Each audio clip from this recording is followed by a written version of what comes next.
ఆలోచిస్తున్న ముఖ్యమైన సంగతుల్లో సిలువను గూర్చిన వార్త. ఈ సిలువను గూర్చిన వార్త మనం ఎన్నిసార్లు విన్నది మన కొత్తే. ఎన్నిసార్లు మనం ధ్యానించిన ఎన్నో నిగూఢమైన సత్యాలు అందులో దాక్కుని ఉన్నాయి. ఆ సంగతులు మనం ఆలోచించినప్పుడు మన మనస్సులు మరింత విశ్వాసం చేత నింపబడతాయి. అందులో మధ్యకు ఒక రిఫరెన్స్ చూస్తూ మనం బయలుదేరదాం. ఎబ్రీయులకు రాసిన పత్రిక అపోస్తుడైన పౌలు, ఎబ్రీయులకు రాసిన పత్రిక 10వ అధ్యాయం. అపోస్తుడైన పౌలు ఎబ్రీయులకు రాసిన పత్రిక 10వ అధ్యాయం. అపోస్తుడైన పౌలు ఎబ్రీయులకు రాసిన పత్రిక 10వ అధ్యాయం మొదటి వచనం నుండి. మేలులు ఛాయగలదే కానీ ఆ వస్తువుల నిజస్వరూపము ఆ యాజకులు ఏటేటే. ఈ వర్డ్ అంతా మీరు అలా జాగ్రత్తగా ఆలోచిస్తూ ఒక మాట ఉందో చూడండి. ధర్మశాస్త్రము రాబోతున్న మేలుల యొక్క ఛాయ. అంటే పాత నిబంధన చదువుతున్నప్పుడల్లా ఎవరిని చూపిస్తుందట? పాత నిబంధన రాబోతున్న మేలు. ఆ మేలులు ఎవరంటే ప్రభు అయిన యేసుక్రీస్తు. అంటే అందులో వాడిన బలులు కానీ, బాగా వినాలి, కొంచెం కన్ఫ్యూజ్ అవుతారు, కొంచెం ఎదరికెళ్ళే కొద్ది విషయం అర్థమవుతుంది. అందులో వాడుతున్న బలులు కానీ, అందులో వాడిన రంగులు కానీ, అందులో వాడుతున్నట్టే ధర్మశాస్త్రంలో వాడుతున్న అనేకమైన ఆచార సాంప్రదాయ కర్మకాండలు, వీటన్నిటి గూర్చి మన ధర్మశాస్త్రం చదువుతున్నప్పుడు ఏంటి ఇవన్నీ ఇలా రాయబడ్డాయి అనుకుంటాం. కానీ దాని వెనకాల కొన్ని మేలులు ఉన్నాయంట. మీకు ఉదాహరణ చెప్తున్నా. ఒక ఆయన చాలా ఫన్నీగా చెప్పారు, భలే అనిపించింది నాకు. ఉదాహరణ ఏంటంటే, మీరు 6 బయట మీ ఇంటి దగ్గర కూర్చున్నారు.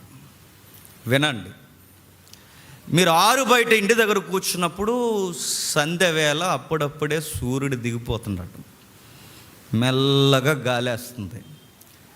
అప్పుడే పక్షులు మీ ఈదుల్లో తిరుగుతున్న శబ్దాలు మీకు వినబడుతున్నాయి. మీరు కూర్చొని అలా ఈది చివరకు చూస్తున్నప్పుడు ఒక ఎర్ర కారు వస్తుంది. అప్పుడు మీకు ఏమనిపిస్తుంది? ఎర్రగా ఉందనిపిస్తుంది.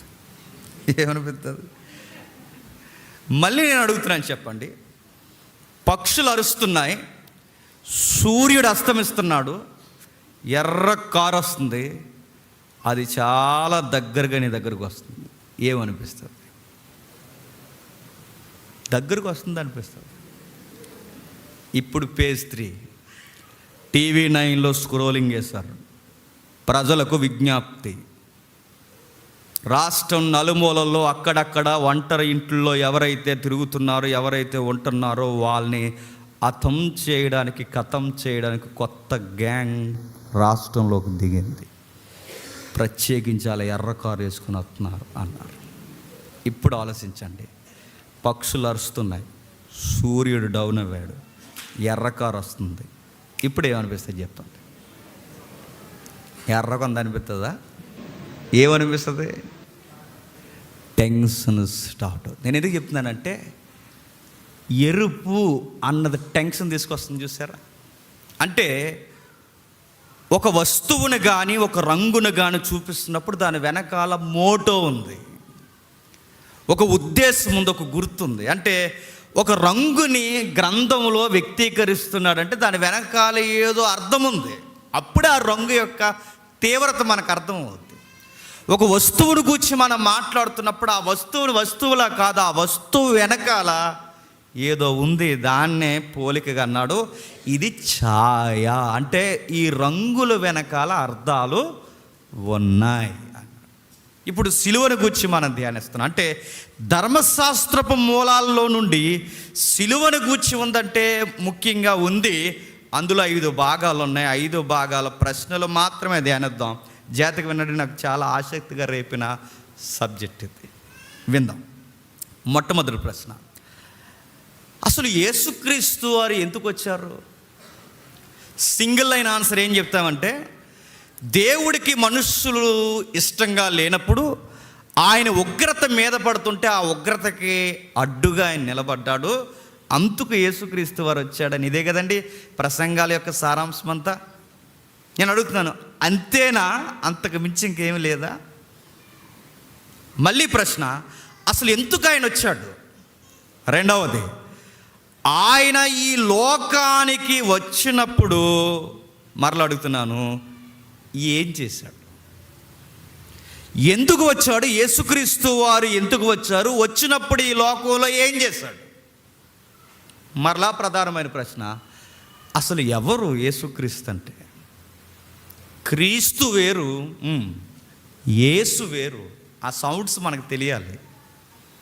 నెక్స్ట్, వచ్చిన తర్వాత ప్రత్యేకించి పస్కా బలి టైములోనే ఎందుకు చనిపోయాడు?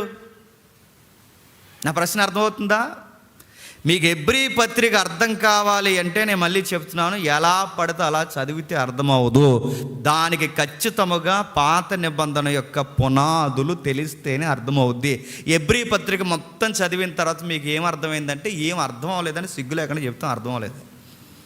హెబ్రీ పత్రిక కాదు, ప్రకటన గ్రంథం కానీ హెబ్రీ పత్రిక కానీ, సువార్తల్లో కొన్ని బలియాగాల సందర్భాలు చదువుతున్నప్పుడు ఆశ్చర్యం కలుగుద్ది. అవి ఖచ్చితంగా మనం చూడాల్సినందుకు ఈ ప్రశ్నలు లేవనెత్తుతున్నాను. అసలు యేసుక్రీస్తు వారు ఎవరు? ఆయన ఎందుకు ఈ లోకానికి వచ్చాడు? వచ్చిన తర్వాత ఈ లోకానికి ఏం చేశాడు? వచ్చినోడు పస్కా టైములోనే ఎందుకు చనిపోయాడు? అసలు చనిపోయిన ఆయన అసలు ఏమి సాధించడానికి వచ్చి ఏమి సాధించి వెళ్ళిపోయాడు? ఇది అర్థమైతే నేను చెప్తున్నానండి, సిలువ ఎందుకు జరిగిందో మనకు అర్థమైపోతుంది. వెళదాం. ఇక సింపుల్ ఆన్సర్లు ఇవన్నీ తేలవు, కానీ ఈ క్వశ్చన్స్కి సింపుల్ ఆన్సర్ చూసుకుంటే దీనికి ఒక ముడి ఉంది, లాస్ట్లో ఒక చిక్కుముడి. ఆ ముడి ఇప్పుదాం. ఏం జరుగుతుంది? యేసుక్రీస్తు వారు ఎందుకు వచ్చాడన్న ప్రశ్నకు ముందు ఆయన ఎవరు? ఇదే ప్రశ్న నువ్వు నేను కాదు కానీ శిష్యుల్ని అడిగాడు ఆయన. ఎవరు? యేసుక్రీస్తు వారు. ఏమని ఒకసారి చూడండి. మత్తయి సువార్త 16వ అధ్యాయం. మత్తయి సువార్త 16వ అధ్యాయం. మత్తయి సువార్త 16వ అధ్యాయం 16వ వచనం నుండి. మత్తయి సువార్త 16వ అధ్యాయం 16వ వచనం నుండి. అందుకు సీమోను పేతురు, నీవు సజీవుడగు దేవుని కుమారుడైన క్రీస్తు అని చెప్పాను. ఆగుదాం. తెలిసిన వచనాలు జాగ్రత్తగా విందాం. శిష్యుల్ని అడిగారట. ఆయనకి దగ్గరగా కూర్చున్న శిష్యులతో ఆయన మాట్లాడుతూ అన్నాడు, అసలు టౌన్లో ఏమనుకుంటున్నారయ్యా నా గురించికి అని అడిగాడు. అప్పుడు వాళ్ళు అన్నారు, ఎరిమి అనుకుంటున్నారు ప్రభువా అన్నారు. ప్రవక్త అనుకుంటున్నారు ప్రభువా. నీ గూర్చి రకరకాల ఏలి అనుకుంటున్నారు, ఎరిమి అనుకుంటున్నారు, ప్రవక్తలలో ఒకడు అనుకుంటున్నారు, నిన్ను ఆ ప్రవక్త అనుకుంటున్నారు. ఏ ప్రవక్త? మోసే చెప్తాడుగా, నా వంటి ప్రవక్త వస్తాడని. నా వంటి ప్రవక్త అంటే ఆ ప్రవక్త అనుకుంటున్నారంటే, పబ్లిక్ ఇలా అనుకుంటున్నారుగా, నేను మిమ్మల్ని అడుగుతున్నాను, మీరేమనుకుంటున్నారు అని అడిగాడు. అడిగినప్పుడు 12 నోర్లు లెగిసాయి. అలా అనుకుంటున్నారు, ఎలా అనుకుంటున్నారు, అలా అనుకుంటున్నారని. ఇప్పుడు వాళ్ళందరూ ఏమనుకుంటున్నారు వదిలేయండి, మీరేమనుకుంటున్నారు అన్నాడు. అప్పుడు ఒక నోరే లేచింది, మిగిలిన నోర్లన్నీ సైలెంట్ అయిపోయి. ఆ ఒక్క నోరు ఎప్పుడు కంగారుగానే మాట్లాడతాడు. ఎవరండి ఆయన?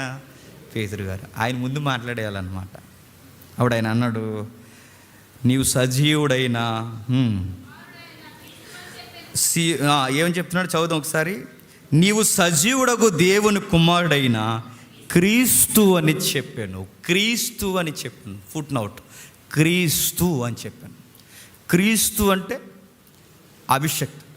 అభిషక్తుడు అంటే క్రీస్తు అన్నారా సంపేహన? చెప్పండి. క్రీస్తు అంటే అభిషక్తుడు. అభిషక్తుడు అంటే అనాయింటింగ్ అంటారంటే రాజుగా అభిషేకం జరిగిన వాడిని క్రీస్తు. దేవుని తరపున దేవుని రాజ్యం కొరకు తన ప్రజలను పరిపాలించడానికి ఎవరైతే అభిషేకింపబడతారో ఆ అభిషేకింపబడిన ఆ వ్యక్తిని క్రీస్తు అంటారు. క్రీస్తు అన్న పదానికి మరొక పర్యాయ పదం ఉంది ఇజ్రాయెల్ దేశంలో. ఏమంటారంటే మెస్సయ్య అంటారు. మెస్సయ్య, క్రీస్తు అనే పదాలకి మూలార్థం ఏంటి? అభిషేకింపబడిన రాజు, రారాజు అని. ఆ రాజు రాబోతున్నాడు. మీరు ఎవరనుకుంటున్నారంటే ప్రవక్త అన్నారు, యెర్మీయా అన్నారు, ఇదిగో రకరకాల వ్యక్తుల యొక్క పరంపర కొనసాగించారు. ఇవన్నీ వదిలేండి, మీరేమనుకుంటున్నారంటే పేతురు అన్నాడు, నువ్వు మా రాజువి అన్నాడు. ఏంటట? నీవు మా రాజువి, మేము ఎదురు చూస్తున్న మా రాజు నీవే, మేము ఎదురు చూస్తున్న మా మెస్సయ్యవి నీవే, మేము ఎదురు చూస్తున్నా ఇదిగో మా వారధి నీవే, ధన్యుడవు నువ్వు అన్నాడు. ఇప్పుడు మళ్ళీ అడుగుతున్నారు, మీ క్రిస్మస్ మెసేజ్ గుర్తుందో లేదో? ప్రపంచానికి ఉన్న అతిపెద్ద ప్రాబ్లం ఏంటి చెప్పండి? నాయకత్వం ప్రాబ్లం. జ్ఞానులు ఎత్తుక్కుంటూ వచ్చారు. ఎక్కడ చెప్పాను నేను? జ్ఞానులు ఎత్తుక్కుంటూ వచ్చారు. ఎత్తుక్కుంటూ వచ్చినప్పుడు వాళ్ళు పర్టికులర్గా వాళ్ళు నొక్కడిగిన పదం ఏంటో తెలుసా? యూదులు రాజుగా పుట్టినవాడు ఎక్కడ? యూదుల రాజు అని ఎందుకు అడిగారు? ఎందుకంటే వాళ్ళ దేశంలో బోనం లేకో, బంగారం లేకో, సుగంధ ద్రవ్యాలు లేకో, ఆహారం లేకో కాదు. ప్రపంచ దేశాల్లో లేనిది ప్రపంచ దేశాలకు ఉన్న అతిపెద్ద ప్రాబ్లం ఏంటంటే సరైన రాజు లేడు, నాయకత్వం లేదు. అందుకే ఆ యెషయా గ్రంథం 9వ అధ్యాయం మన క్రిస్మస్ టైంలో ధ్యానించాం. ఆ 9వ అధ్యాయం 6వ వచనాలు మనం చదువుతున్నప్పుడు, ఇదిగో మనకి శిశువు అనుగ్రహింపబడును, ఆయన భుజాల మీద రాజ్యభారం. అంటే ప్రపంచానికి ఉన్న అతిపెద్ద ప్రాబ్లం నాయకత్వం ప్రాబ్లం. ఆ నాయకత్వాన్ని భర్తీ చేయడానికి, ప్రపంచానికి నీతి, న్యాయము, సమాధానం చేత పరిపాలన చేయడానికి దేవుడే రాజుగా రావాల్సి వచ్చింది. అందుకే జ్ఞానులు గనకే పర్టికులర్గా వాళ్ళు నొక్కిన పాయింట్ ఏంటంటే రాజు ఎక్కడ? ఎందుకంటే మాకు కూడా ఈ రాజు పాలన కావాలి. అది ఇప్పుడు ప్రపంచానికి రాజు కావాలి. ఇప్పుడు అడుగుతున్నాను, మొట్టమొదటి ప్రశ్న, ఈయనెవరు? రాజు. దేవుని తరపున వచ్చినా చెప్పండి, క్రీస్తు అభిషక్తుడు, మెస్సయ్య, రాజు, ప్రపంచానికి నాయకుడిగా వచ్చాడు. ఇది మొదటి ప్రశ్న. రెండవది, ఎందుకు వచ్చాడు? పరిపాలించడానికి వచ్చాడన్నదే కొంతవరకు అలా ఆపండి. ఎందుకు వచ్చాడు? ఎందుకు వచ్చాడంటే అదే క్రిస్మస్ టైంలో చదువుతాం మనం. చదవండి ఒకసారి. అదే మత్తయి సువార్త. ఎందుకు చెప్తున్నాను వినండి, చివరికి వెళ్ళే కొద్ది మనకు అర్థమవుద్ది. ప్రతి ఒక్కరు బైబిల్ చూడండి. మత్తయి సువార్త 1వ అధ్యాయం 21వ వచనం.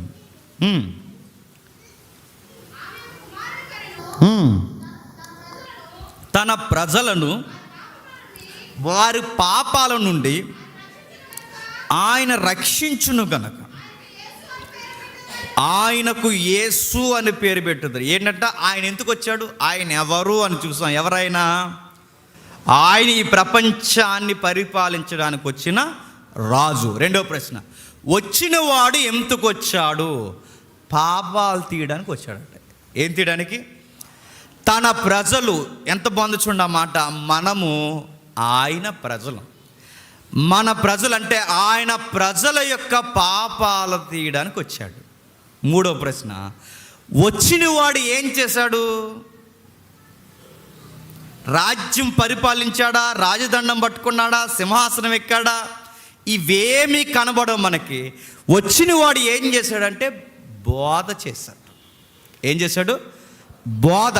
ఇప్పుడు ప్రశ్న అడుగుతున్నాను, దేవుని ప్రజల పక్షాన రాజుగా వచ్చిన వాడు, పాపాలు తీయడానికి వచ్చిన వాడు బోధ చేశాడు. ఆ బోధ ఏ బోధ చేశాడండి? ఎండలో నడవలేకపోతున్నారా? కారు కావాలా అన్నాడా?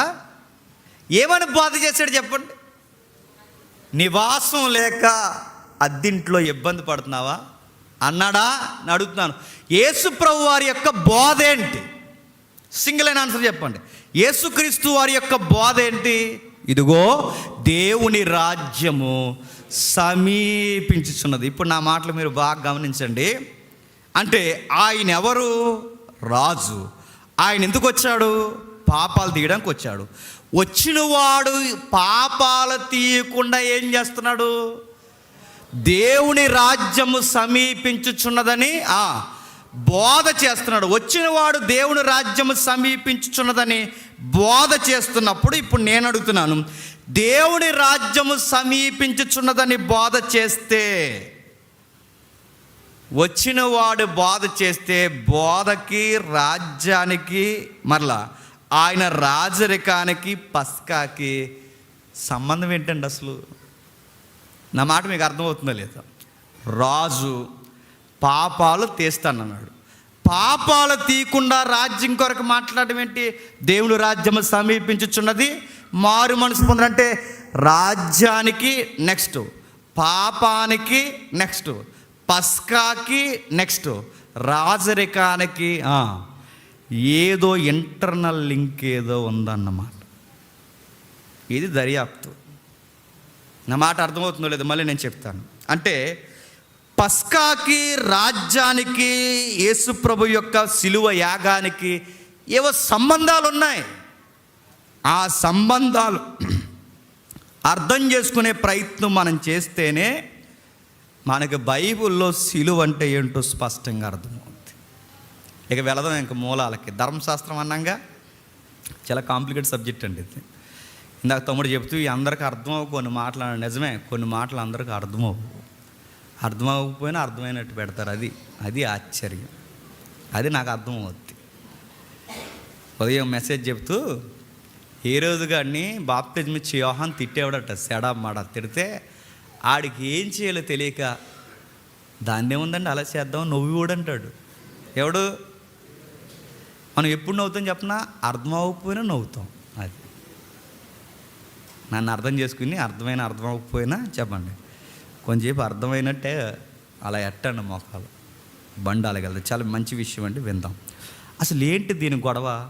పస్కాకి రాజ్యము సమీపించుచున్నది, నెక్స్ట్ పాపాలకి రాజ్యానికి, పస్కాకి సంబంధం ఉందా అంటే సంబంధం ఉంది. ఇక వెళదాం. ఇశ్రాయేళ్ళు ప్రధానంగా 7 పండగలు చేసేవారు. ఎన్ని పండగలు? 7 పండగలు. ఈ 7 పండగల యొక్క జాబితా ఒక గ్రంథంలో ఉంటుంది. ఎక్కడ?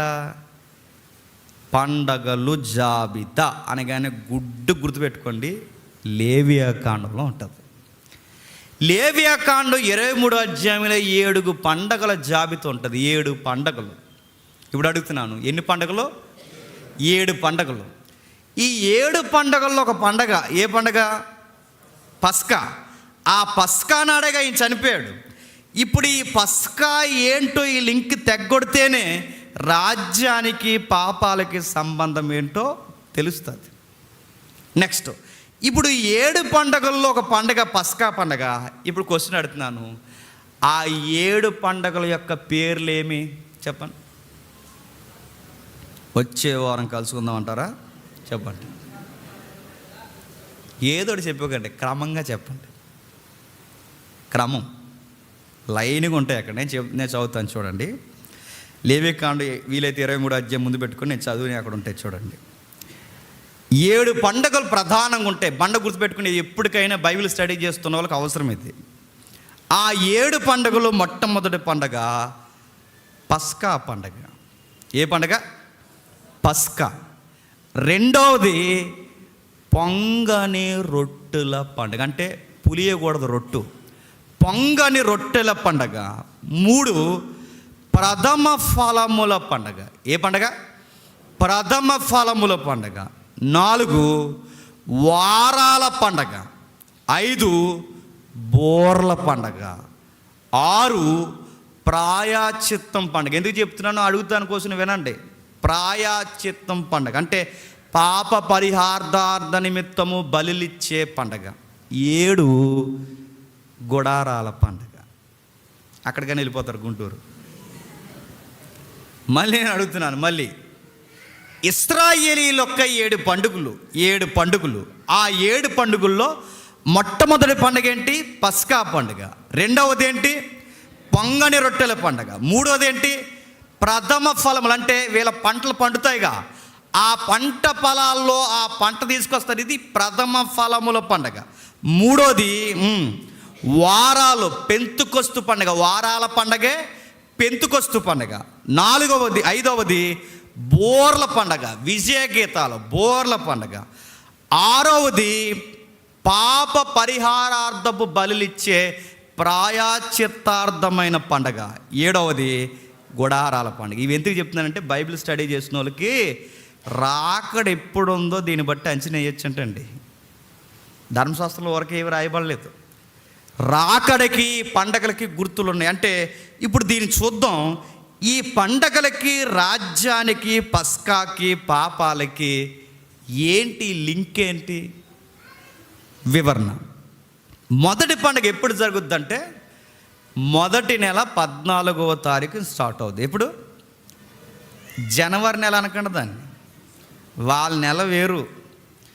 మొదటి నెల 14వ తారీఖున స్టార్ట్ అవుతుంది. అంటే అది భోగి పండుగ నాడండి అనకండి, అది వేరు. వాళ్ళ క్యాలెండర్ వేరు, చెప్పండి.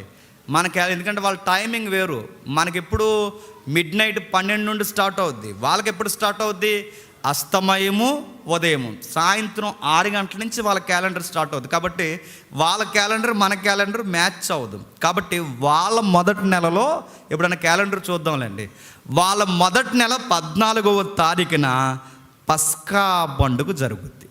నెక్స్ట్ ఆ 14వ తారీఖు నుంచి సరిగ్గా 7 రోజులకి పొంగని రొట్టెల పండుగ జరుగుద్ది. ఎన్ని రోజులకి? 7 రోజులకి పొంగని రొట్టెల పండుగ. ఈ 7 రోజులు, 7వ రోజు వెనక్కి నుండి కొంచెం అలా వెనక్కి వస్తే, అంటే 4 రోజులు వెనక్కి వస్తే పస్కాకి 3 రోజులు ముందుకెళ్తే, ఈ మధ్యలో పస్కాకి 3 రోజుల తర్వాత సరిగ్గా ప్రథమ ఫలముల పండుగ జరుగుతుంది. ఏ పండుగ? ప్రథమ ఫలముల పండుగ. అంటే ఈ రెండింటి మధ్యలో ఉంటుంది అన్నమాట. అంటే ఎందుకంటే మరి రొట్టెలు వండాలంటే ఏం ఉండాలి? దాని ఉండాలిగా. ఈ ప్రథమ ఫలముల పండుగ, ఇవన్నీ లింక్ ఉందండి. అంటే పస్కా 14వ తారీఖున స్టార్ట్ అవుద్ది. సరిగ్గా పస్కాకి 3 రోజులకి ప్రథమ ఫలముల పండుగ, సరిగ్గా 7వ రోజుకి పొంగని రొట్టెల పండుగ. అక్కడి నుండి ఆ పొంగని రొట్టెల పండుగ తర్వాత వారాల పండుగ స్టార్ట్ అవుతుంది. అదే పెంతుకొస్తు పండుగ స్టార్ట్ అవుతుంది. ఈ 7 పండుగలు మనం జాగ్రత్తగా చూడగలిగితే, ఈ 7 పండుగల విషయాలు మనం జాగ్రత్తగా వెళితే సుమారట 4 పండుగలు జరిగిపోయాయట. మీకు వెళ్ళే కొలది అర్థమవుద్ది. ఇంకా జరగాల్సినవి ఎన్ని ఉన్నాయంట? ఎన్ని? 3, 7 కదా. 4 పండుగలు మొదటి రాకల్లో జరిగిపోయాయి. ఇక జరగాల్సినవి ఇంకా 3 ఉన్నాయి. అదేంటో మీరు అంచనా వేస్తే రాకడ ఎక్కడుందో గుర్తుపట్టవచ్చు. నా మాటలు మీకు ఇంట్రెస్ట్గా ఉన్నాయా? నాకైతే రాత్రి నిద్ర రాలేదు, అందుకే వినండి. ఓకే, ఈ పస్కాను గురించి చూడడానికి, అంటే ఈ పస్కా దేనికి గుర్తు? 2కి ఒక లైన్. దేనికి గుర్తు అంటే పస్కా అనగానే క్రీస్తు బలికి గుర్తు. ప్రథమ ఫలముల పండగ అనగానే మీకు స్ట్రైక్ అవ్వాలి, పునరుద్ధానానికి సంబంధించిన ప్రథమ ఫలముగా ఆయన లేచను, ఆయన వచ్చినప్పుడు తమ తమ వరుసల్లో లేబనంటే ప్రథమ పంట అనగానే దేనికి సంబంధించింది? పునరుద్ధానానికి సంబంధించిందంట. 3 వారాల పండగ పెంతుకొస్తు అనగానే టక్కన గుర్తు రావాలి. దేనికి చెప్పండి? పరిశుద్ధాత్ముడు దిగొచ్చిన రోజు.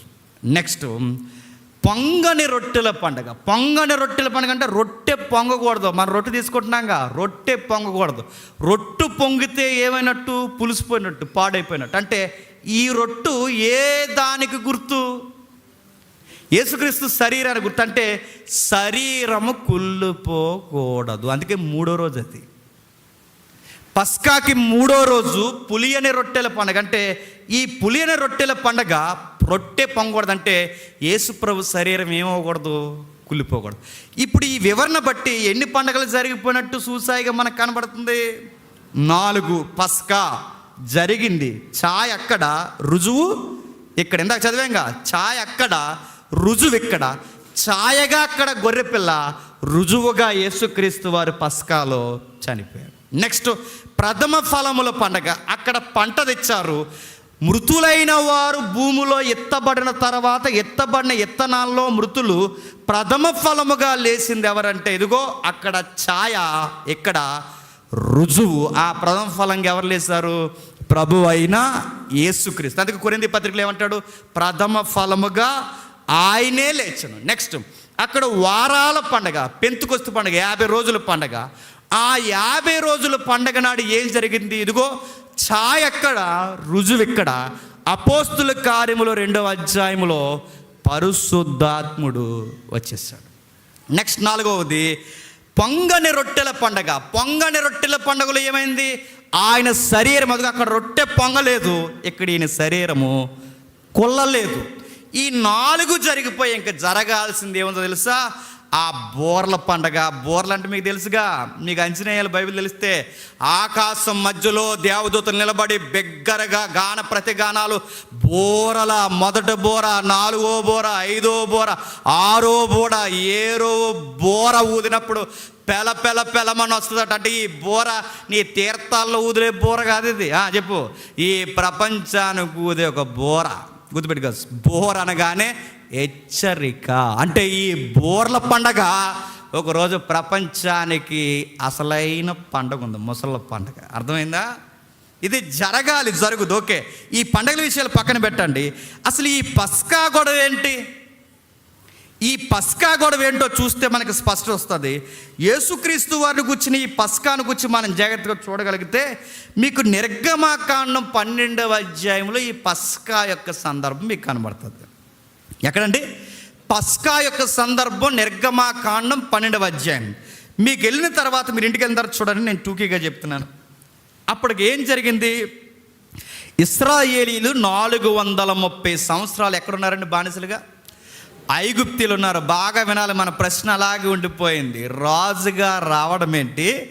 పాపాలు తీయడానికి వచ్చిన వాడు పాపాలు తీయకుండా రాజ్యాన్ని ప్రకటించడం ఏంటి? ఇది ప్రశ్న. ఇది తవ్వడానికి పండగలకు వెళ్ళాం. పండగ దగ్గర నుంచి ఈ పండగల్లోంచి మనకు కావాల్సిన పండగను పట్టుకోవడానికి వెళ్ళాం. ఆ పండగ పస్కా పండగ. ఆ పస్కా పండగ ఇది ఎలా స్టార్ట్ అయిందంటే కొంచెం చరిత్ర. సరిగ్గా 430 సంవత్సరాలు ఇశ్రాయేలీలు బానిసలుగా ఉన్నారు. ఈ ఇశ్రాయేలు బానిసలుగా ఉన్నప్పుడు వీళ్ళు ఏడ్చారు, రోదన చేశారు. బ్రిటిష్ వాళ్ళు మనల్ని ఎంత క్రూరంగా పరిపాలించారో దానికి కొన్ని రెట్లు ఇశ్రాయేలీల్ని ఐగుప్తీలు పరిపాలించారు. వీళ్ళు ఏడ్చుతున్నప్పుడు వీళ్ళు ఒక దేశంలో నివాసం ఉంటున్నారు. ఎవరు? ఇశ్రాయేలు బానిస నివాసాలు ఆ గోసేన్ దగ్గర ఉంటారుగా. ఆ నివాసం ఉన్నప్పుడు మీరు మ్యాప్ ఇంటికి వెళ్ళారు చూడండి. ఐగుప్తి పక్కనే కింద దిగువ భాగంలో దక్షిణ భాగంలో, ఐగుప్తికి దక్షిణ భాగంలో ఇశ్రాయేల్ నివసించే భాగం ఉంటుంది. వీళ్ళు అక్కడ ఉన్నప్పుడు దేవుడు వాళ్ళని విడుదల చేయడానికి నాయకుడిని పంపించాడు. ఏ నాయకుడిని? మోసే అనే ఒక నాయకుడు వచ్చాడు. ఈ నాయకుడు వచ్చినప్పుడు ఏం చేశాడంటే 10 అద్భుతాలు చేశాడు. ఎన్ని అద్భుతాలు? 10 అద్భుతాలే కాదు, 10 తెగుళ్ళు. ఏంటవి? 10 తెగుళ్ళు. ఆ 10 తెగుళ్ళు దేని మీద చేశాడంటే, ఇశ్రాయేలీలు ఏదైతే దేవుడు దేవతలుగా పూజిస్తున్నారో ఆ దేవి దేవతల మీదే ఈయన 10 తెగుళ్ళు రప్పించాడు. వీలైతే అది ప్లే అవుతుంటుంది, మీరు చూడండి. అది చూస్తూ ఉండిపోకండి, నా మాటలు వినండి. ఒక లుక్ వేసి నా మాట వింటుండండి. అయితే వీళ్ళు దేని మీద, వీళ్ళ విగ్రహారాధన అనగానే దేవుడికి అస్సలు నచ్చందే నీచమైంది ఏదైనా ఉందంటే విగ్రహారాధన అంటే. వాళ్ళు విగ్రహారాధన అంటే ఎలా చేస్తారు? విగ్రహారాధన అంటే వర్షం పడుతుంది అనుకోండి, వర్షం దేవుడు అన్నమాట వాళ్ళకి. అందుకు వర్షాలు పడడానికి వర్ష దేవుడిని, వరుణ దేవుడిని ఆరాధిస్తారు. అంటే వర్షం పడడం వల్లే మా పంటలు పండుతున్నాయి కనుక వర్షం మాకు దేవుడు. నెక్స్ట్ ఎండకాయలు. రోజు వర్షం పడిపోయి నెలంతా వర్షం పడితే ఏమవుద్ది? రొంపులు, దగ్గులు, విరేచనాలు, వాంతులే చచ్చిపోతారు. అందుకని రోజు వర్షం సరిగ్గా ముసాబు వస్తే ఏమవుద్దండి? వారం రోజులకు బళ్ళన్నీ సెడిగిపోతాయి తెలుసా. అందుకే దేవుడు ఎక్కువ వర్షం గురి చేసిన మనిషి బతకలేడు. అందుకే ఎండ కూడా కావాలి. ఈ ఎండ వస్తేనే పంటలు పండుతాయి. వర్షం ఉండాలి, ఎండ ఉండాలి. అందుకే ఎండ వస్తుంది కనుక సూర్యుడు మాకు దేవుడు. అలాగే ఈ వర్షం గురిసి వెళ్ళిపోయిన తర్వాత మా కొరకు తన గర్భంలో దాచుకున్నట్టు దాచుకుంటుంది నీటిని నది తల్లి, నైలు నది తల్లి. అందుకే నది కూడా మాకు ఒక దేవుడు. అన్ని దేవుళ్ళే వీళ్ళకి. ఎవరికి? ఐగుప్తులకి. సూర్యుడి దేవుడు, వర్షం దేవుడు, నది దేవుడు, అన్ని దేవుడే.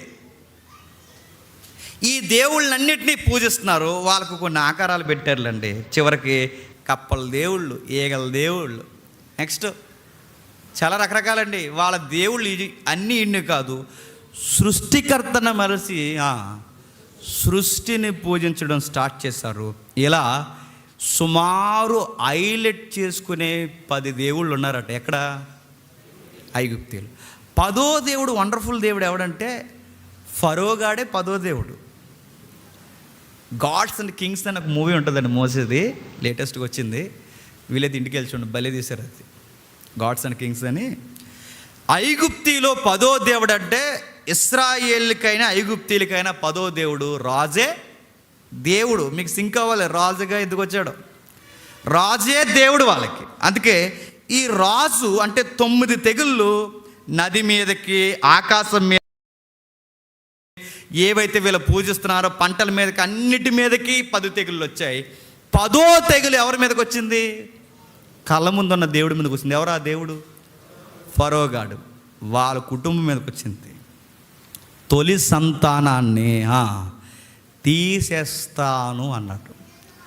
అలా ఎవరిని తీసేస్తా ప్రభు అంటే, ఐగుప్తిలో ఎవడున్నాడో వాళ్ళందరినీ తీసేస్తాను. ఐగుప్తిలో ఎవరున్నారు? ఇశ్రాయేలు కూడా ఉన్నారు. మరి ఇశ్రాయేలు కూడా తీసేస్తామంటే ఇశ్రాయేలు అంత పుణ్యాత్ములు ఏమీ కాదు. ఇశ్రాయేలు దేవుని మెప్పించేంత జనాంగం ఏమీ కాదు.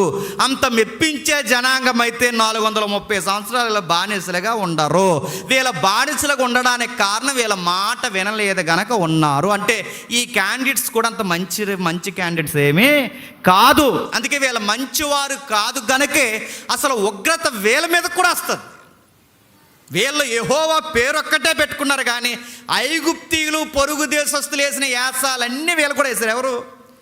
ఇశ్రాయేలు. అందుకే బానిసలుగా అయ్యారు. అంటే ఇప్పుడు ఈ ఉగ్రత వీళ్ళకు కూడా వస్తుంది, అంటే వీళ్ళకు కూడా వస్తుంది. కానీ మీ పితరులకు మాట ఇచ్చాను. ఎవరు మీ పితరులు? అబ్రహాము, ఇస్సాకు, యాకోబు. నీ పితరులకు మాట ఇచ్చాను గనక ఆ మాట ప్రకారం మిమ్మల్ని నేను ఏమీ చేయకూడదు అనుకుంటున్నాను. కాబట్టి నేను మిమ్మల్ని ఏమీ చేయకూడదు. మీ సంతతి వీళ్ళతో పాటు చనిపోకుండా ఉండాలి అంటే ఈ రాత్రి ఈ దేశం మీదకి రాబోతున్నాను. మరణ దూత రాబోతుంది, తొలి సంతానాన్ని చంపబోతుంది. ఆ ఉగ్రత, మరణ దూత మీ మీదకి, మీ ఇంటి మీదకి రాకూడదంటే మీరు ఒక గొర్రె పిల్లను బలేయండి. ఆ గొర్రె పిల్లను బలేసిన తర్వాత ఆ రక్తాన్ని అడ్డు కమ్మికి, నిలువు కమ్మికి పుయ్యండి. మరణదూత ఐగుప్తి ఈదుల్లో తిరుగుతూ వెళుతున్నప్పుడు, ఆ ఐగుప్తి ఈదుల్లో తిరుగుతూ వెళుతున్న ఏ ద్వారబంధం మీద, ఏ గుమ్మాల మీద అడ్డు కమ్మికి, నిలువు కమ్మికి రక్తం పూయబడి ఉంటుందో ఆ ఇంటి మీదకి మరణదూత రాదు. అందులో తొలి సంతానానికి ఏమీ జరగదు. ఇది గుర్తు. ఆ గుర్తే పస్కా. అర్థమైందా? పస్కా బలి అంటే పస్కా బలి. అది నాకు అది చదివినప్పుడు నాకు మెరుపులాగా అనిపించింది. చెప్పనా, ఏంటి మరణం కూడా ఒక దూత. మీకు అర్థమైందో లేదో? మనం చచ్చిపోతే దేవదూతలే కదా, అంతకుముందు దూత వస్తుందండి మన దగ్గరికి. దాని పేరే సావుదూత. ఏ దూత? ఏటీడు ఎలాగైపోయాడంటే దూత వచ్చింది దాని దగ్గరికి. చచ్చిపోవడానికి సావు దూత. అంటే ఈ మెడికల్ టెంపర్లు అంటారండి, ఇదిగో ఒక కణం ఉంది, దాని పేరు మైక్రోకాండ్రియా క్రోమోజోమ్ సి అంటారు. ఎవరైనా చదువుకో, ఈ మెడికల్లో ఉన్న వాళ్ళని అడగండి. ఆ మైక్రోకాండ్రియా క్రోమోజోమ్ సి ఉంటుందట. ఆ కణం ఏం చేస్తుంది? అన్నిటికీ అది హెడ్ మాస్టర్లో పనిచేస్తుందట. అదేమంటుంది? ఎంట్రుకలుగా ఉండు, కళ్ళుగా ఉండని చెప్పదు, కానీ అర్థమయ్యేలా చెప్తున్నాను. అంటే దాని గైడెన్స్ అనమాట. కళ్ళు ఎక్కడ ఉండాలి, ముక్కు ఎక్కడ ఉండాలి, నోరు ఎక్కడ ఉండాలి, అన్నీ అదే చెప్తుందట. సరిగ్గా నడి వయసు దాటే సమయానికి మళ్ళీ అదే చంపుకుంటూ వచ్చేస్తుంటుందట. అంటే ఎంటుక మొలిపించిన ఇదే ఎంటుకని చంపేస్తుంది, కళ్ళు చూపించిన ఇదే కళ్ళు చంపేస్తుంది, ఇలా చంపేస్తుంది. ఎంటికి ఎలా చంపేసావంటే అది చెప్తుందేమో వాయిస్ ఎత్తే దూత వచ్చిందని. ఎవరు? మరణ దూత అని అడుగుతున్నాను. దూత అంటే మరణంలో కూడా దూత ఉందంటే అసలు ఈ సృష్టి దూతల సమూహంతో ఉంది. ఇందాక తమ్ముడు చెప్తున్నాడుగా, వాడి కళ్ళు తెరువు ప్రభు, వాడికి కనబడద్దు అన్నాడు ఎలీసా దగ్గర. అన్నాడుగా, కనబడితే కళ్ళు తెరబడితే కనబడదు. ఇదంతా దూతలమయమే. మనకి ఏమి లేదనుకుంటాం. ఈ సంఘంలో పేదరు గారు అంటారు, ఈ సంఘంలో మాట్లాడుతున్న మాటలు పరలోకమందున్న దూతలు జేమ్స్ ఈ వారం ఏం చెబుతాడా అని చెవియొగ్గి వినాలనుకుంటాయట. ఈ లెసన్ మీకే కాదు, ఎవరికి చెప్పండి. మరి వాళ్ళు ఎక్కడున్నారో వాళ్ళందరికీ నిజంగానే వాళ్ళందరూ వింటారంటే ఇప్పుడు మన అర్థమవుతుంది. మరణ దూత వస్తుంది, అతగాడు మీ మీదకి రాకుండా ఉండాలి అంటే మీరు ఏం చేయాలంటే బలి, రక్తము ఒలికించాలి. ఈ రక్తము ఎప్పుడైతే ఒలికించాడో వాడు మీ మీదకి రాకుండా ఉంటాడు. అప్పుడు ఏం చేశారు? పస్కా జరిగింది. ఇంకా చిట్ట చివరి తెగులు రాజు మీదకి వచ్చింది, ఆడేగా 10వ తెగులు. ఆ రాజు మీదకి వచ్చినప్పుడు తొలి సంతానం చనిపోకుండా మీరు కదిలిపోవాలి. First warning, second warning, third warning, చాలా వార్నింగ్లు ఇచ్చాడు. మాట లేదు. ఇక చిట్ట చివరి వార్నింగ్, నీ కొడుకులు సింహాసనమే చచ్చిపోతారు. ఆ వార్నింగ్ ఎప్పుడైతే ఇచ్చారో చనిపోయారు. అరే అసలు ఏంట్రా మీ ప్రాబ్లం అంటే అప్పుడు అన్నారు, మా దేవుడిని మేము పూజించడానికి వెళ్ళాలి. వెళ్ళిపోండి రాజు, మీకు నమస్కారం అన్నాడు. ఎవరు? ఫరో. అర్జెంటుగా మీరు వెళ్ళిపోండి అంటే, వెళ్ళిపోవడం అంటే వెళ్ళిపోవడం కాదు, ఇంకా మేము చాలా దూరం వెళ్ళాలి, మేము వెళ్ళిపోతామన్నారు. అలా వెళ్ళిపోవడానికి, వాళ్ళని విడుదల చేయడానికి పస్కా పండుగ అనేది ఒక అవసరమైంది. ఇప్పుడు నేను క్వశ్చన్ అడుగుతున్నాను, ఫరో అన్నవాడు ఎవడో తెలుసా? బలవంతుడైన దుష్టుడైన ఒక రాజు. ఫరో అనేవాడు ఎవడంటే వాడు పాపానికి ప్రతీకగా నిలబడిన క్రూరమైన ప్రభుత్వానికి ఒక గుర్తు. అంటే ఫరో అధికారం నుంచి, ఫరో యొక్క దుష్టత్వం నుంచి, ఫరో యొక్క దుష్ట రాజకీయాల నుంచి బయటికి రావాలి అంటే, బానిసత్వం నుంచి 430 సంవత్సరాల బానిసత్వం నుంచి బయటికి రావాలి అంటే ఏం జరగాలి? పస్కా పండుగ జరగాలి. నా క్వశ్చన్ అర్థమవుతుందా? అంటే ఒక దుష్ట ప్రభుత్వం నుంచి బయటికి రావాలి అంటే పస్కా పండుగ జరగాలి. అప్పుడు ఆ ప్రభుత్వం కింద నుంచి స్వేచ్ఛ వస్తుందట. ఇది మీకు అర్థమైందిగా? ఇది అలాగే ఉంచండి. ఒక్కసారి ఆదికాండకు రండి. ఆదికాండము 4వ అధ్యాయం, ఆదికాండము 4వ అధ్యాయం, ఆదికాండము 4వ అధ్యాయం 6వ వచనం నుంచి చూడండి. ఆదికాండము 4వ అధ్యాయం త్వరగా ముగించుకుందాం.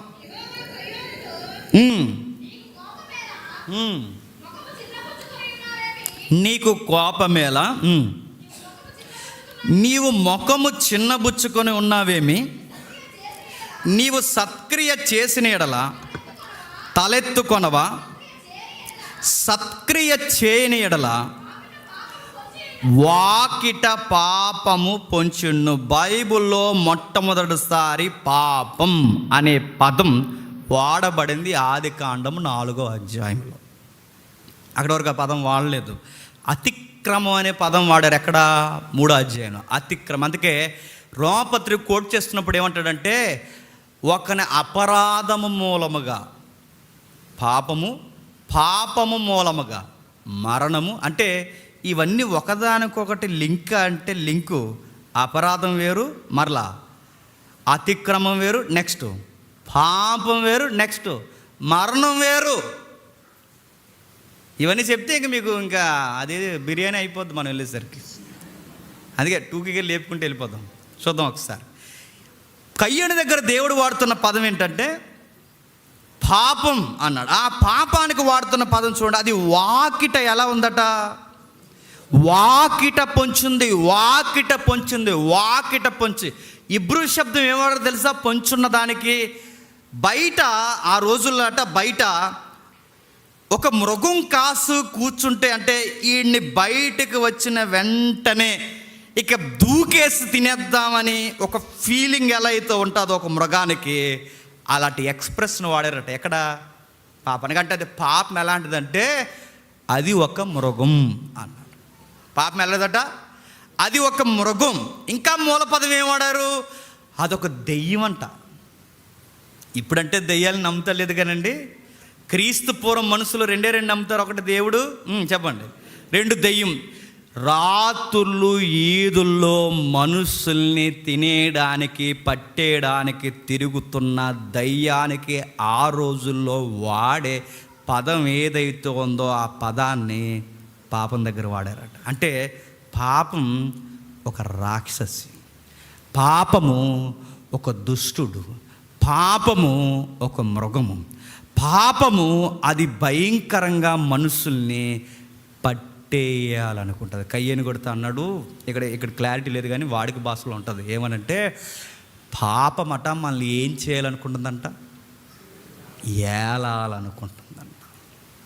బాగా వినాలి. ఇంకా మనం చివరికి వచ్చాం. పాపం మనల్ని ఏలాలి అనుకుంటుంది.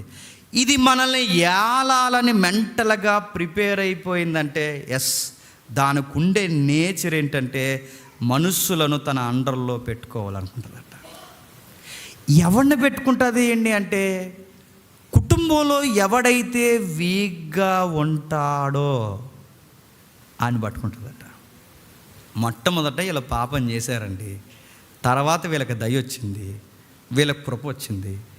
ఈ దయలో కృపలో బతుకుతున్నప్పుడు ఏదోలా దేవునితో కనెక్ట్ అయ్యాడు ఏబేలు.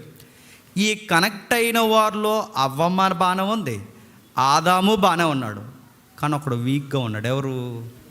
కయ్యని గారు. మీకు ఒక ఉదాహరణ చెప్పిన, ఒక ఫిలాసఫర్ అంటాడు, చైన్ తెలుసు కదండి, చైన్.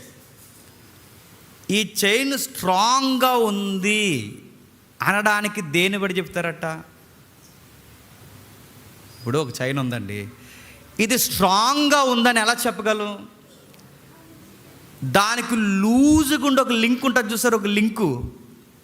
ఆ లింక్ని బట్టి దాని బలం ఎంత చెప్పొచ్చట. నా మాట అర్థమైందా? చైన్కి బలమైన రింగులు ఎన్ని రింగులు ఉన్నా అందులో ఒక వీక్ ఉండే రింగ్ ఉంటుంది సాగిపోయి. ఇప్పుడు ఈ చైన్ బలం అంతా ఎక్కడుందట చెప్పండి, చెప్పండి. ఆ లూజ్ అయిపోయిన రింగ్, అది ఎంత పెద్ద చైన్ అయినా, అది ఎంత స్ట్రాంగ్గా తయారు చేసింది అయినా, లూజ్ అయిపోయిన రింగ్ ఉంది చూసారా, ఆ రింగ్ మీద దాని బలం అంత ఉంది. అలాగే ఫ్యామిలీ ఎంత స్ట్రాంగ్ ఉన్నాయి, ఎవడో ఒక లూజ్ కూడా ఉంటాడు, ఆడి జాలు మొత్తం తెగిపోవడానికి. నా మాట అర్థమవుతుందా? సంఘం ఉందా?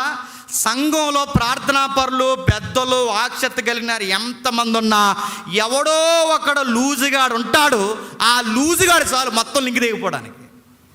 అందుకే ఎక్కడ లూజ్ అవుతున్నా ఎప్పటికప్పుడు బిగించుకోవడానికే సండే వర్షిప్ మనకి.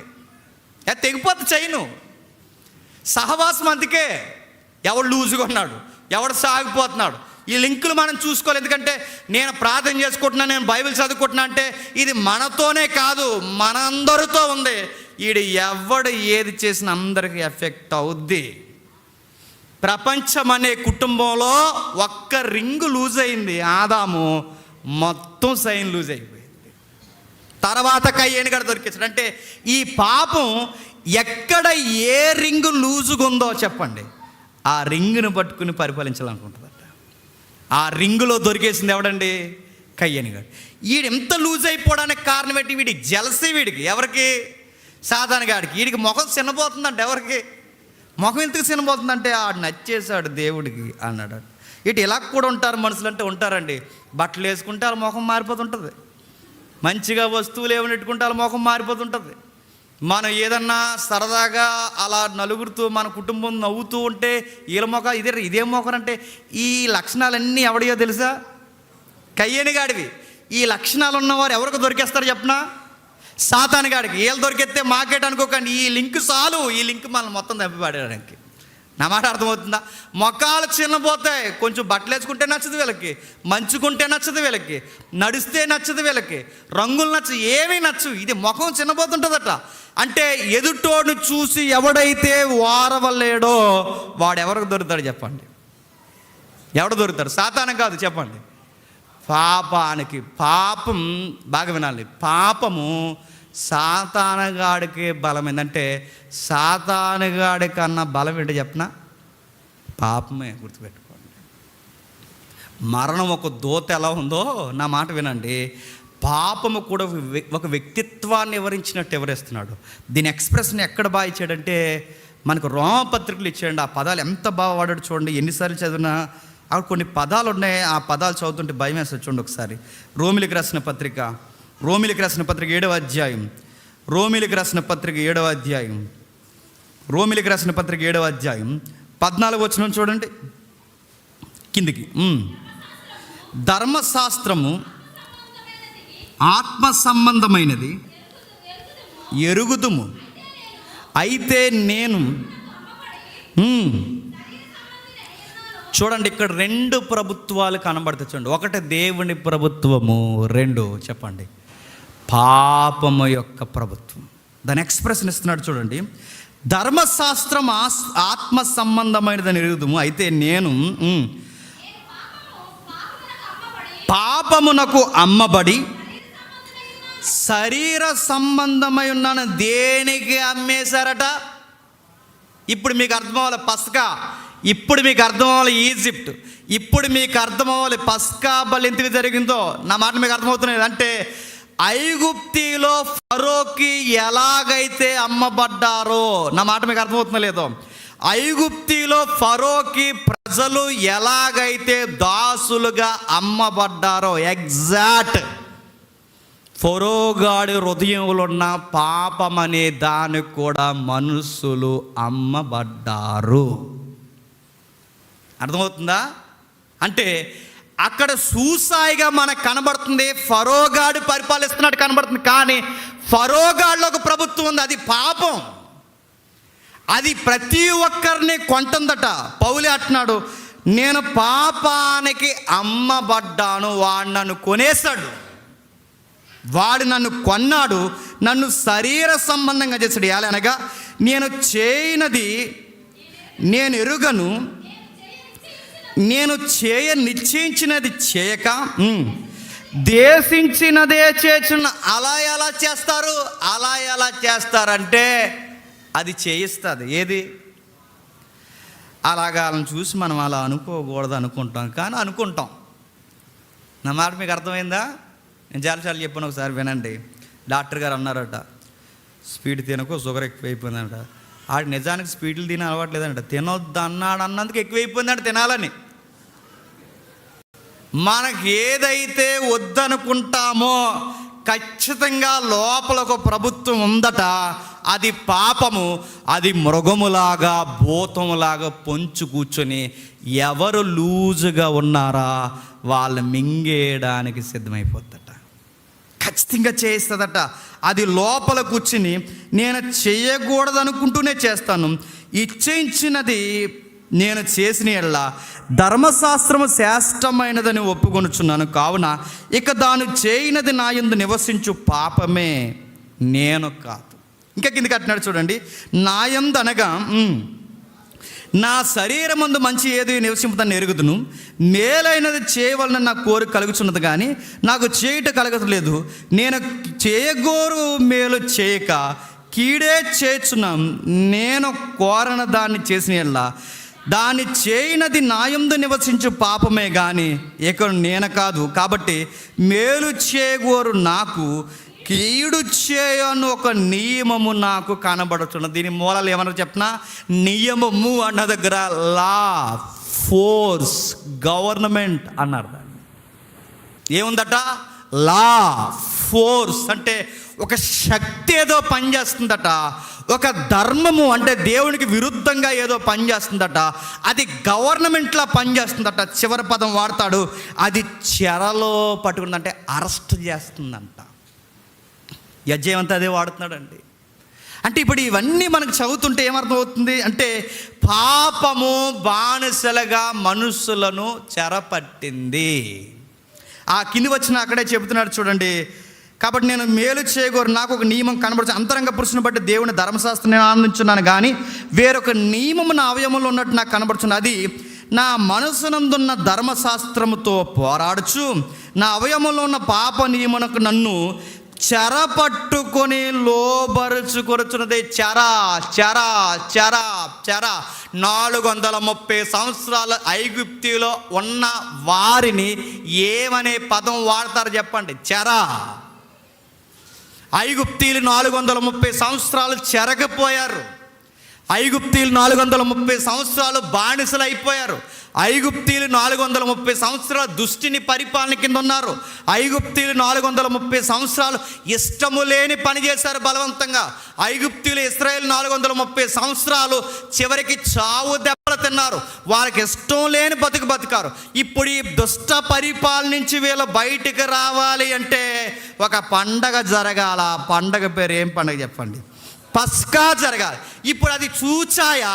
ఇప్పుడు ఒరిజినల్లో ఇప్పుడు ఎవరు? ఇప్పుడు ఫరో లేడు, ఫరోలో ఉన్నది బయట ఉంది, అదే పాపం. అన్నమాట అర్థమవుతుందా?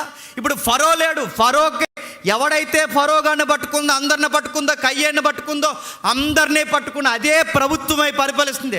అది పౌలుని పట్టింది, నిన్ను పట్టింది, నన్ను పట్టింది, అపోస్తులను పట్టింది, అందరినీ పట్టుకుని లోపరుచుకుని ఒక ఫోర్స్లా, ఒక గవర్నమెంట్లా, ఒక ప్రభుత్వం పనిచేస్తున్నట్టు అది పనిచేస్తుంది కనుక దాని నుంచి బయటికి రావాలి. ఇప్పుడు ఫరో నుంచి బయటికి రావడానికి చూచాయిగా పస్కా పశువు చనిపోవడం ఎంత అవసరతో, ఇప్పుడు ఈ దుష్ట ప్రభుత్వం నుంచి బయటికి రావాలి అంటే అదే పస్కా నాడు నిజమైన పస్కా బలి చెప్పండి జరగాలి.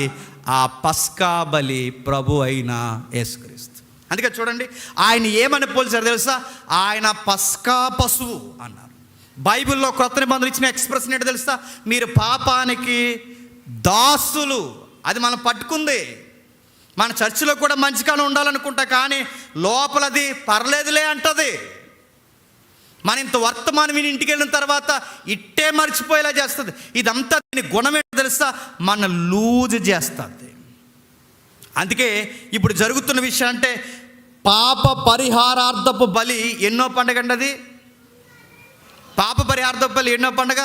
అందుకే ఎంత శ్రద్ధగా మనం ఎన్నో పండగ? 6వ పండగ. పాప పరిహార్థం ప్రాయశ్చిత్తం ఎన్నో పండగలో జరగాలి? 6వ పండగలో జరగాలి. కానీ బలి ఎక్కడ జరిగింది? 6వ పండగలో జరగలేదు. చెప్పండి ఎక్కడ? పస్కాలో జరిగింది. పస్కాలో ఎందుకు జరిగింది? పస్కాలో జరిగితేనే దుష్ట ప్రభుత్వం నుంచి బయటికి రాగలడు. అందుకే మరి 6వ పండుగలో ప్రాయశ్చిత్తం పండుగ అంటే అదో పెద్ద సబ్జెక్ట్. అది ర్యాప్చర్ అని ఒక సబ్జెక్ట్ ఉంది. అందులో పాప పరిహారం అంటే ప్రపంచానికి మోక్షం రాబోయే ఒక కార్యం ఉంది. అప్పటి వరకు మీరు గమనించండి, ఈ పస్కా అనే ఆ రక్తం పూసుకోవాలి. గుర్తుపెట్టుకోవాలి. ఆ రోజు మరణ దూత వాళ్ళ మీద ఏడుబాటు చేయకూడదంటే అడ్డు కమ్మికి చెప్పండి, నిలువు కమ్మికి రక్తం పొయ్యాలి. ఇప్పుడు బాగా వినండి, అడ్డు కమ్మికి నిలువు కమ్మికి సిలువ అనే గుర్తు మీరు జాగ్రత్తగా గమనిస్తే ఇది అడ్డు కమ్మ నిలువు కమ్మ కాదే. నా తర్వాత విషయం వదిలేయండి. ఒక విషయం అయితే నేను చెప్తాను.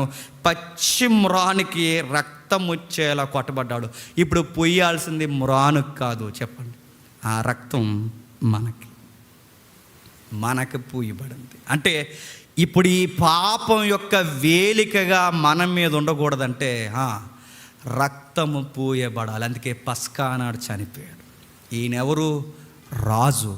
ఎందుకు రాజుకు వచ్చాడు? అసలు రాజుగా నేనుండాలి. ఈ ప్రపంచానికి రాజుగా పాపం పరిపాలిస్తుంది. అది చెరబట్టింది. అది గుమ్మం ముందు ఒక మృగం ఎలా కూర్చుంటుందో అలా కూర్చొని ఎవరిని మృంగేద్దామా అని చూస్తుంది. కయ్యేనిగాడి దగ్గర నుంచి అందరినీ మింగేస్తుంది. ఇప్పుడు ఈ ప్రభుత్వం నుంచి బయటికి రావాలంటే ఆయన రాజుగా రావాలి. వచ్చిన వాడు ఏమని చెప్పాలి? దేవుని రాజ్యం. అంటే మీరు ఉండాల్సింది ఈ పాపం ప్రభుత్వం కింద కాదు, మీరు ఉండాల్సిన దేవుని ప్రభుత్వంలోకి రావాలి. ఆ దేవుని ప్రభుత్వం మీరు ఉండాల్సింది ఐగుప్తి ప్రభుత్వం కింద కాదు, మీరు వాగ్దాన భూభాగంలోకి రావాలి. ఇప్పుడు మన క్రొత్త నిబంధన, మీరు ఉండాల్సింది పాపం ప్రభుత్వం కింద కాదు, మీరు నిత్యత్వం అనే రాజ్యంలోనికి రావాలి. ఇది జరగాలంటే ఈ ప్రభుత్వం నుంచి ప్రభుత్వం నుంచి బయటికి రావాలంటే పస్కా జరగాలి. పాపం అనే ఈ ప్రభుత్వం నుంచి ఫోర్స్ నుంచి బయటికి రావాలంటే సరిగ్గా పస్కా నాడే ఆయన చెప్పండి చనిపోవాలి. అందుకే ప్రభు అయిన యేసుక్రీస్తు వారు చనిపోతే ఆయన చనిపోయిన రోజు వాడబడిన పదం ఏంటో చెప్పిన సమాప్తమైంది అన్నాడు. పస్కా నాడే చనిపోవాలని మెంటల్గా ప్రిపేర్ అయ్యాడు ఆయన. అందుకే పౌలు ఆ ఎక్స్ప్రెస్ని ఇచ్చాడు. చూడండి ఒకసారి కొరింథీయులకు రాసిన 2వ పత్రిక, కొరింథీయులకు రాసిన 2వ పత్రిక ముగించేసుకుందాం. కొరింథీయులకు రాసిన 2వ పత్రిక 5వ అధ్యాయం, కొరింథీయులకు రాసిన 2వ పత్రిక 5వ అధ్యాయం 15వ వచనం.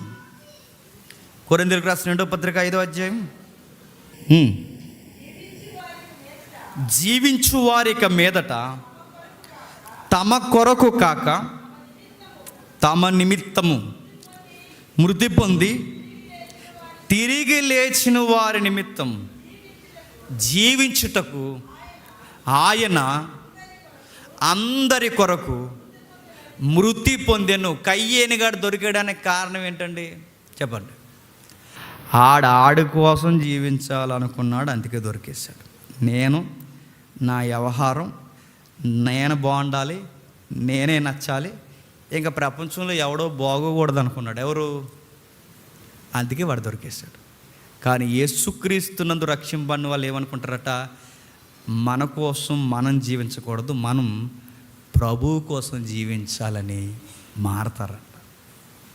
అందుకే ప్రభువులోకి వచ్చిన తర్వాత మీరు గమనించండి, అప్పటి వరకు మన థాట్స్ ఒకలా ఉంటాయి. ప్రభువులోకి వచ్చిన తర్వాత అందరూ బాగుండాలన్న థాట్స్ మనకు స్టార్ట్ అవుతాయి. కయ్యేనిగడి బుద్ధి ఇంకా మనకు ఉందండానికి గుర్తు ఏంటో చెప్పండి. నీకు ఎవరిని చూసినా ముఖం మారిపోతుందంటే చెప్పండి. నీకు ఎవరు బట్టలు వేసుకున్నా అసలు నీ బట్టలే బాగుండాలి, ఇంకెవరి బట్టలు బాగుండకూడదు, నువ్వే బాగుండాలి. ఇలా నీ ముఖం ప్రతిదానికి మారిపోతుందంటే నువ్వు ఎవడు బతుకున్నాడు తెలుసా నీలో? ఇలా ఎవడైతే ఈ లక్షణాలు కలిగి ఉంటాడో వాడు ఖచ్చితంగా పాపం అనే మృగానికి దొరుకుతాడు. వాడికి దొరికారో, నేను మళ్ళీ చెప్తున్నాను, కయ్యేనిగాడి పంట పండలేదు, వాడి గర్భాలు మంచివి రాలేదు, వాడి ఆరోగ్య పరిస్థితులు బాగాలేదు, వాడు ఎక్కడ ఏది చేసిన వాడికి ప్రతికూలమైపోయింది తప్ప ఏది అంటే వాడి ఎఫెక్ట్ ఎక్కడి వరకు అనిపించదు చెప్పినా, వాడి ఫుడ్కి ఏడ్చాడు, నీడకి ఏడ్చాడు, ప్రతిదానికి ఏడ్చాడు, చివరికి వాడి జీవితం దేవునికి వ్యతిరేకమైపోయింది, మనశ్శాంతి లేకుండా చచ్చిపోయాడు. పాపం ఎఫెక్ట్ అలా ఉంటుంది. ఎప్పుడైతే ప్రభువులోకి వస్తాం, ప్రభు అన్నాడు, మీ కొరకు కాదు, ఇక నుంచి నా కొరకు జీవించాలి. ఆ రాజ్యంలో ఉంటే మీరు అలా వెళ్ళిపోతారు, ఈ రాజ్యంలోకి వస్తే నిత్యము జీవిస్తారు. రోమిలికి రాసిన పత్రిక చూడండి, 6వ అధ్యాయం. రోమిలికి రాసిన పత్రిక 6వ అధ్యాయం. రోమిలికి రాసిన పత్రిక 6వ అధ్యాయం 4వ వచనం నుండి.